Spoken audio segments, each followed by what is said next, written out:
Vous êtes-vous déjà demandé pourquoi la confiance en soi semble parfois vous échapper, même lorsque vous faites tout ce qu'il faut? Pourquoi, malgré vos efforts, ce sentiment d'assurance reste insaisissable, comme si quelque chose vous retenait en arrière, invisible mais bien réel? Peu importe combien vous travaillez, combien vous essayez de vous améliorer, il y a toujours cette petite voix qui sème le doute. Vous vous demandez peut-être si vous êtes le seul à ressentir cela, ou si c'est un signe que vous n'êtes pas fait pour réussir. Mais ce doute lancinant, ce sentiment d'insuffisance, n'est pas un défaut personnel. Ce n'est pas une faiblesse gravée dans votre ADN, ni une fatalité à laquelle vous êtes condamné. En réalité, c'est quelque chose que vous avez appris, souvent sans même vous en rendre compte. Depuis l'enfance, à travers les mots, les regards, les attentes des autres, vous avez intégré des messages sur ce que vous pouvez ou ne pouvez pas faire. La vérité, la confiance n'est pas un trait magique réservé à quelques élus. Ce n'est pas une loterie génétique. Chaque être humain naît avec un potentiel immense, une capacité naturelle à croire en soi, à explorer, à apprendre, à tomber et à se relever. Mais au fil des années, cette confiance est façonnée, modelée, parfois même érodée par les histoires que l'on vous raconte et celles que vous vous racontez à vous-même. Ce sont des programmes mentaux, des croyances héritées qui finissent par dicter vos réactions et vos choix. Imaginez votre esprit comme un ordinateur sophistiqué, mais qui fonctionne avec des logiciels anciens. Certains de ces programmes sont utiles, mais d'autres sont remplis de bugs. Tu dois être parfait, ne fais pas d'erreur, tu n'es pas assez bien. Votre manque de confiance n'est donc pas une fatalité, ni un défaut irréversible. C'est simplement le résultat d'une programmation dépassée, d'habitudes mentales qui ne vous servent plus aujourd'hui. Mais la bonne nouvelle, c'est que tout programme peut être mis à jour, tout système peut être réinitialisé. Aujourd'hui, nous allons commencer à désinstaller ces vieilles histoires, à faire le ménage dans vos croyances, et à redécouvrir la confiance qui sommeille en vous depuis toujours. Oubliez ce que vous pensiez savoir sur la confiance. Laissez de côté les mythes, les jugements, les étiquettes que l'on vous a collées. Ensemble, découvrons la vraie raison pour laquelle vous vous sentez ainsi, et surtout, les étapes simples et concrètes pour vous libérer, pour enfin retrouver la confiance qui vous appartient de droit. Voici Clara. Elle est intelligente et compétente, une collègue appréciée pour son sérieux et sa rigueur. Elle a des idées brillantes, elle travaille dur, et ses résultats parlent d'eux-mêmes. Pourtant, derrière son sourire et son professionnalisme, se cache une réalité bien différente. Car quand il s'agit de prendre la parole au travail, de s'exprimer devant ses collègues ou de défendre ses opinions, Clara sent une boule se former dans son ventre. Son esprit se vide, ses mains deviennent moites, et la peur prend le dessus. Elle préfère rester en retrait, éviter les réunions, et parfois même refuser des promotions qui impliqueraient plus de visibilité. Elle laisse alors les autres s'attribuer le mérite de ses idées, observant en silence pendant que ses contributions sont oubliées ou reprises par d'autres. Tout cela à cause d'une seule histoire qui tourne en boucle dans sa tête. Si je parle, je serai jugé, critiqué, ou pire, rejeté. Ce n'est pas une question de compétence ou de talent. Clara sait qu'elle est capable, et ses résultats le prouvent chaque jour. Mais il s'agit d'une croyance profonde, ancrée depuis des années, qui s'est installée à force d'expériences passées et de petites humiliations accumulées. Son corps se souvient de chaque moment d'embarras, chaque fois où elle a bafouillé, où elle a vu un sourire moqueur, ou senti un regard désapprobateur. Ces souvenirs la poussent à rester silencieuse, à se protéger. Mais l'histoire de Clara n'est pas unique. Elle est universelle. Des millions de personnes, partout dans le monde, ressentent la même peur, la même hésitation, face à la prise de parole, ou à l'affirmation de soi. Peut-être que pour vous, ce n'est pas la prise de parole en public. Peut-être que c'est le fait de commencer quelque chose de nouveau, de vous lancer dans un projet qui vous tient à cœur, ou simplement d'oser rencontrer de nouvelles personnes. Ou alors, c'est le simple fait de partager votre opinion, de dire ce que vous pensez vraiment, même dans un cercle d'amis ou en famille. Les détails changent d'une personne à l'autre, mais la croyance fondamentale reste la même. Si je me lance, j'échouerai, je serai rejeté, ou je ne serai pas à la hauteur. Cette croyance, et non vos compétences, est la véritable cage qui vous retient. Elle vous enferme dans un rôle qui n'est pas le vôtre, vous empêche de vous exprimer pleinement et de saisir les opportunités qui s'offrent à vous.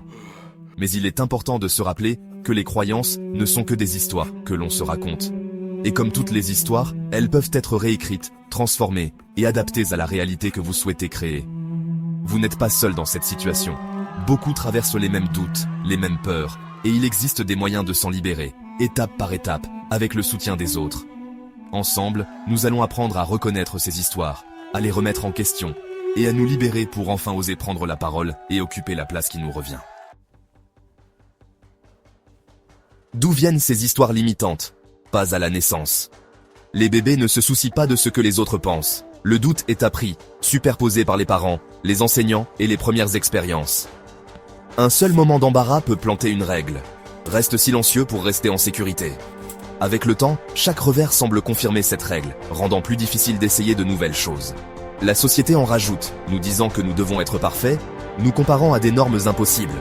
Les réseaux sociaux amplifient cela, nous donnant l'impression de toujours être en deçà. Votre manque de confiance n'est pas un échec personnel. C'est le résultat d'années de conditionnement. Mais ce qui est appris peut être désappris. Les réseaux sociaux sont comme un miroir déformant, reflétant une réalité altérée. Nous comparons nos vies chaotiques aux meilleurs moments des autres, et nous avons l'impression de perdre. Nos cerveaux sont câblés pour comparer, mais les réseaux sociaux détournent cela, nous faisant nous sentir inadéquats et seuls. Rappelez-vous, ce que vous voyez en ligne est une performance, pas la vraie vie. Personne ne publie ses doutes ou ses échecs. Comparer vos coulisses au spectacle de quelqu'un d'autre est une recette pour la déception. Reconnaître cette illusion est crucial pour protéger votre confiance. Ne laissez pas ces mauvaises herbes modernes prendre racine dans votre esprit.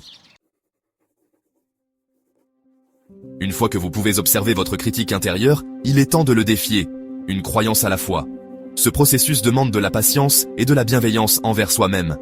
Il ne s'agit pas de tout changer d'un coup, mais de progresser petit à petit, jour après jour. Imaginez que chaque croyance limitante est comme une pierre sur votre chemin. Vous pouvez les déplacer une à une. Commencez par choisir la pensée négative, la plus douloureuse ou la plus fréquente de votre liste. C'est souvent celle qui revient sans cesse, qui vous freine ou vous fait douter de vous-même. Prenez un moment pour la reconnaître, sans jugement, simplement comme une habitude mentale à explorer. Passez une journée à recueillir des preuves qui la réfutent, aussi petites soient-elles. Cela peut être un compliment reçu, une tâche accomplie, ou un moment où vous avez agi avec courage.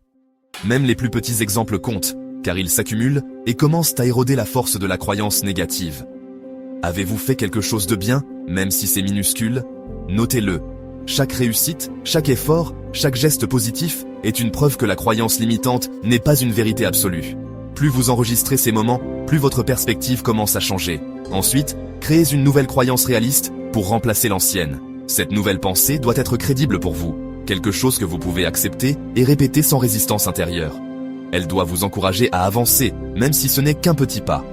Pas « je suis parfait », mais « j'apprends et je grandis chaque jour ». Cette affirmation reconnaît votre humanité et votre capacité à évoluer. Elle vous permet de vous concentrer sur le progrès, pas sur la perfection. Placez cette nouvelle croyance là où vous la verrez souvent. Sur votre miroir, votre bureau ou même en fond d'écran de votre téléphone. Plus vous la voyez, plus elle s'ancre dans votre esprit. Quand l'ancienne pensée surgit, remarquez-la, puis répétez doucement votre nouvelle croyance. Ce n'est pas un combat, mais un choix conscient de vous tourner vers une histoire plus bienveillante et plus vraie. Vous ne combattez pas l'ancienne histoire, vous en choisissez une nouvelle. À chaque répétition, vous renforcez ce nouveau chemin mental et petit à petit, il devient plus naturel. En vous concentrant sur une croyance à la fois, vous apportez un changement réel et durable. C'est un travail de fondation, pierre après pierre, qui construit une confiance solide et authentique. C'est ainsi que vous recablez votre esprit pour la confiance, en transformant chaque petite victoire en une nouvelle façon de penser et d'être, jour après jour. Observer et changer vos pensées est puissant, mais la confiance grandit par l'action. Chaque jour, faites une petite chose qui vous effraie, juste un peu. Cela pourrait être de dire bonjour à un étranger, ou de partager une idée lors d'une réunion. Le but n'est pas la perfection, c'est de briser l'ancien schéma. Pour Clara, c'était de poser une question lors d'une réunion, pas de diriger une présentation. Chaque petit acte prouve que votre critique intérieure a tort et construit de nouveaux souvenirs de succès. Commencez un journal de courage. Notez votre acte quotidien et ce que vous avez ressenti. Ces petites victoires s'accumulent, devenant le fondement d'une vraie confiance. Vous ne pensez pas seulement différemment, vous vivez différemment. Chaque acte de courage réécrit votre histoire. C'est ainsi que vous devenez vraiment confiant.